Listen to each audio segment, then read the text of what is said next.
Doug Pederson, the Super Bowl winning head coach, headed to Jacksonville. I think Doug Pederson's a great hire for the Jags. And now he comes and works with the franchise QB. He's the perfect coach for the Jaguars at this time. Back in a locker room after a year away. First time in your adult life you're away from football. How's it feel to be back in a locker room? It feels great. You know, it feels like home. Obviously, I mean, you know, playing football my whole career, and even as a kid, you know, you've been around locker rooms and kind of still smell the grass a little bit, and the dirty uniforms and all that when you walk in, and that's the motivation that you have, and I enjoy that. I've been here a long time, close to it, so I may see it too rosy. You tell me. This looks like a great job. There's draft capital, there's cap space, there's a young quarterback. What did you see that excited you about being the head coach of the Jaguars? A great opportunity to really flip this organization and get it back in the direction that I know that Shad Khan wants it to go, and we all want it to go. And you know, to have the quarterback in place is obviously a key thing, and it kind of drew me to obviously this franchise. And then, you know, as you mentioned, the draft capital and resources, it's just one piece at a time. You're the first Jaguars head coach who has played the position of quarterback. How does your experience as a player translate to coaching the position? I just feel like I can see it through the quarterback's eyes. You know, I was never the starter a lot, you know, but I had that career backup, so I was always in a kind of a coaching, sort of a mentor. You know, I see the game through the quarterback's eyes, and I think that's important to understand what they're seeing, what those guys are seeing out on the football field. And then obviously, having been coached by some great coaches and, you know, head coaches in my career, it's something now that I can, you know, pass on to a guy like Trevor, and just create that desire, which is already there, but you want to enhance the desire to be great.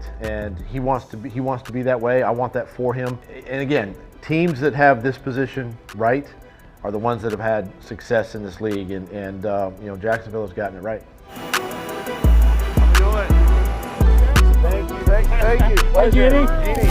Trent, how we doing, man? Good to see you. Yeah, Coach. How you doing, man? Great to finally meet you. Good to see you. Great. This roster, I think, has some players on it. Guys like Josh Allen, who are hidden gems because this team hasn't had success and people haven't seen them. Do you see some promise in this roster, or do you see this as a long-haul job?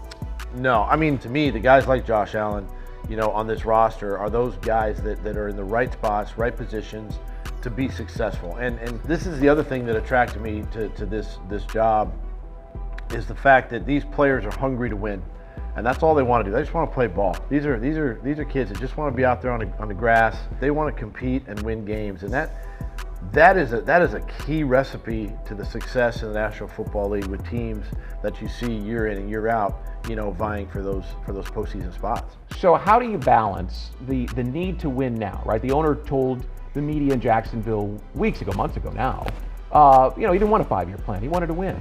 And you just talked about the importance of that.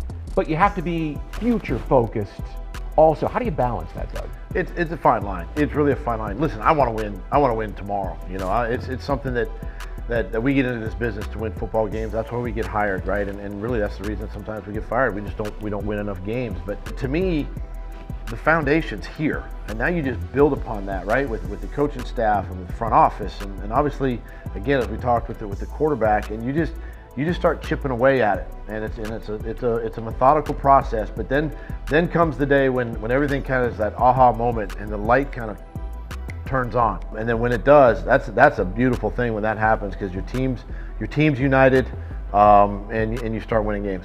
To bring the interview home and to bring the Jaguars home, this is a great place when it's winning. Do you get the sense that if you turn this thing on, it'll really support you? I do. I agree with that 100%, and we saw it pretty recently, you know, with this fan base and how they rallied and supported the team. And no matter what happens here with the team, these fans support, right? And not only here in Jacksonville, but I think throughout the United States, it's a great fan base, and then of course now globally, it can be. And every team, if you win anywhere you go, it's a great place. But places like this make it even more special, because I think too it's a smaller, smaller market. It's a Green Bay. It's the Green Bay of the South. Exactly right. And when you win, man, everybody gets on fire, and that's an exciting thing. Welcome. We're excited to have you. Well, thank you.